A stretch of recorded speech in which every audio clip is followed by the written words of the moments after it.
کریں. نبی کریم صلی اللہ علیہ وسلم وضو فرما رہے تھے، ایک بلی آ گئی تو میرے آقا صلی اللہ علیہ وسلم نے وضو کا پانی اس کے سامنے کیا، اس نے پانی پیا، پھر وہ چلی گئی. میرے آقا صلی اللہ علیہ وسلم نے اسی پانی سے وضو کیا. اور جب کسی نے پوچھا یا رسول اللہ کہ آپ نے بلی کے جھوٹے پانی سے وضو فرمایا تو فرمایا طوافین طوافات میں سے ہے. طوافین طوافات مانے بار بار چکر لگانے والی چیزیں. تو سرکار نے ثابت فرمایا کہ یہ چونکہ بار بار چکر لگاتی ہے، اگر اس کے لعاب کو، اس کے تھوک کو ہم ناپاک قرار دیں تو آپ کو بار بار اپنی چیزیں پاک کرنا لازم آئے گا اور اس سے حرج پیدا ہوگا. لہٰذا سرکار نے اس کے لعاب کو معاف رکھا. یہ کہتے ہیں بعض اوقات انڈا توڑتے ہیں تو اس میں زردی میں تھوڑی بہت ریڈش نظر آتا ہے، یعنی بلڈ نظر آتا ہے، تو کیا کریں، پورا انڈا پھینک دیں یا صرف اتنا حصہ نکال کر پھینک دیں؟ دیکھیں صرف اتنا حصہ نکال کر پھینک دیں، کیونکہ انڈے کے اندر چکنائی اتنی زیادہ ہوتی ہے اور وہ اتنا ایسا ہوتا ہے کہ اس میں خون سرائیت کر کے پورے میں نہیں چلا جاتا، اس لیے اتنا ہی حصہ نکال کر آپ پھینک دیں اور پورا انڈا آپ استعمال کر سکتے ہیں. بھائی طرف آئیں گے. ایک بہن نے پوچھا ہے کہ کوئی خاتون بعض اوقات بچوں کو قرآن پڑھانے گھر پہ جاتی ہیں تو حالت حیض میں ہوتی ہیں، تو بچوں کو قاعدہ پڑھانا اور قرآن پڑھانا اس حالت میں کیا حیثیت رکھتا ہے؟ دیکھیں قاعدہ تو پڑھا سکتی ہیں کیونکہ قاعدے میں الفاظ ہوتے ہیں. ہاں جہاں پر اگر اس قاعدے کے آخر میں کچھ صورتیں دی گئی ہوں تو یقیناً وہ قرآن ہے، اس پہ ہاتھ نہیں لگنا چاہیے، یا آیات چھوٹی چھوٹی اگر لکھی ہیں تو آیات پر ہاتھ نہ پڑے.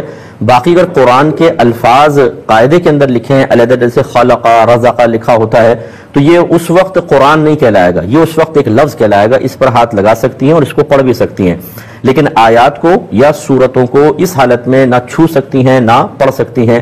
ایسی صورت میں بچے سے پڑھوائیں، آپ سنتی رہیں اور یس یا نو کریں، یا پھر ایک ایک لفظ پڑھیں. اسی طرح قرآن کا حکم بھی، اگر قرآن آپ کو پڑھانا ہے تو ایک ایک لفظ توڑ کے، جیسے الحمد پھر تھوڑا سا وقف کریں، للہ رب العالمین، کیونکہ اگر آپ لگاتار پڑھیں گی ایک آیت تو وہ قرآن کا حکم میں آئے گا، اور ایک ایک لفظ توڑ کے پڑھیں گی تو یہ الفاظ ہیں، قرآن نہیں کہلائے گا. تو اس طرح ہماری بہنیں کریں. ایک ہی کسی نے کویسچن کیا تھا کہ ہم بچوں کو گڑیا یا دیگر کھلونے دلاتے ہیں، کیا یہ جائز ہے یا نہیں ہے؟ دیکھیں یہ کھلونے جو ہیں حقیقتاً یہ بتوں کے حکم میں نہیں آتے کہ بت کا خریدنا بیچنا یہ تو ایک الگ چیز ہوتی ہے. کھلونے وغیرہ بچوں کے بڑا عرف جاری ہے مسلمانوں کے اندر یا اس کو کہہ لیں اس میں بڑا عموم بلوا ہے کہ اگر سابقہ مسائل کی روشنی میں ان کی خرید و فروخت کو ناجائز قرار دیا بھی گیا ہو تو اب ماحول بدل چکا ہے. لیکن ہمارا مشورہ یہ ہے کہ بچوں کو بہت ہی ضرورت ہو سخت، یعنی بچے بہت ہی ڈیمانڈ کر رہے ہوں، اس کے علاوہ متبادل کوئی چیز آپ کے پاس نہ ہو تو پھر آپ دلا دیں. لیکن جب دلائیں تو ان کو تعظیماً نہ رکھیں، تعظیم کے مقام پہ نہ رکھیں، جیسے شوکیس پہ سجا دینا، شوکیس کے اندر یا کسی ڈیکوریشن پیس بنا کے کہیں رکھ دینا، بلکہ زمین پر گرے ہونے چاہیے. کوئی ایک سائیڈ میں کونے میں ایک جگہ ایسی بنائیں کہ وہ زمین پہ پڑے ہوں حقارت کے ساتھ، تاکہ مجسمے یا تصویر کی تعظیم لازم نہ آئے تو پھر سی گنجائش نکلے گی. ایک انہوں نے کہا کہ ہمارے پاس پہلے سے گڑیا تھی تو کیا ہم اب اس کو پھینکنا لازم ہے؟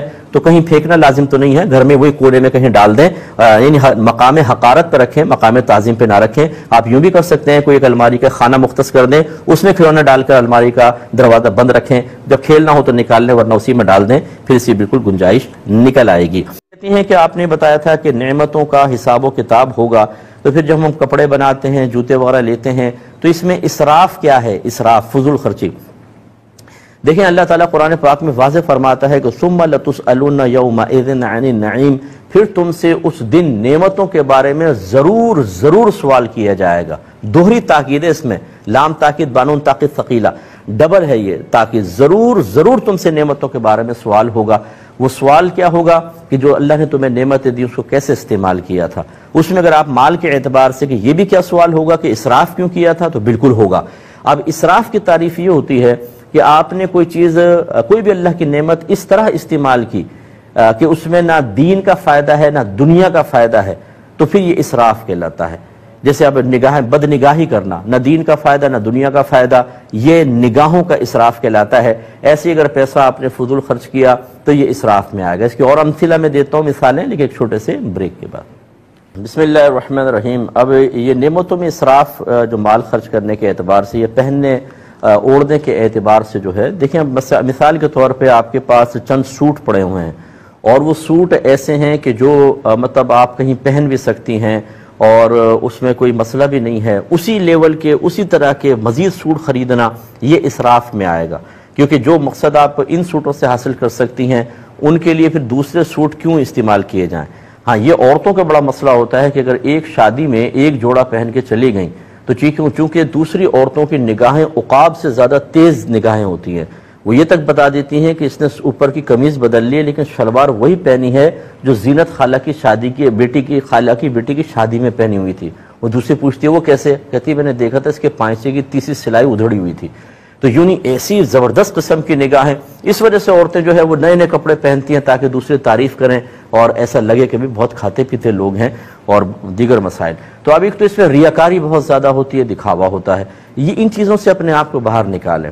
آپ اچھے کپڑے ہیں آپ کے پاس، ان کو آپ استعمال کریں، یا پھر ان کپڑوں کو آپ سیل کر دیں، بیچ دیں کچھ کم قیمت پر، پھر آپ دوسرے کپڑے خرید لیں، یہ بہت اچھا ہے۔ یا اگر بہت زیادہ ہے تو غریبوں میں تقسیم کر دیں اگر آپ کو اللہ نے توفیق دی ہے، پھر نئے کپڑے آپ لے لیں تو چلیں اب وہ آپ کی ضرورت میں بھی آ جائیں گے۔ اور وہ لیکن الماریاں بھری پڑی ہیں، یہ تک نہیں پتا کہاں کہاں یوں پکڑ پکڑ کر ٹھونس دیں گے الماریوں کے اندر، اتنے کہ ایک کھینچیں تو 50 کپڑے اوپر گر جائیں گے۔ اور نئے کپڑوں کی ڈیمانڈ ہے، اس میں شوہر سے لڑ بھی رہی ہیں، ان پہ ناراض بھی ہو رہی ہیں، میکے جانے کی دھمکیاں بھی دے رہی ہیں۔ اس طرح کی نعمتوں کا جو بیجا فضول خرچ ہے یہ قابل گریفت ہو سکتا ہے، اس لیے اس پہ تھوڑا سا توجہ فرمائیں۔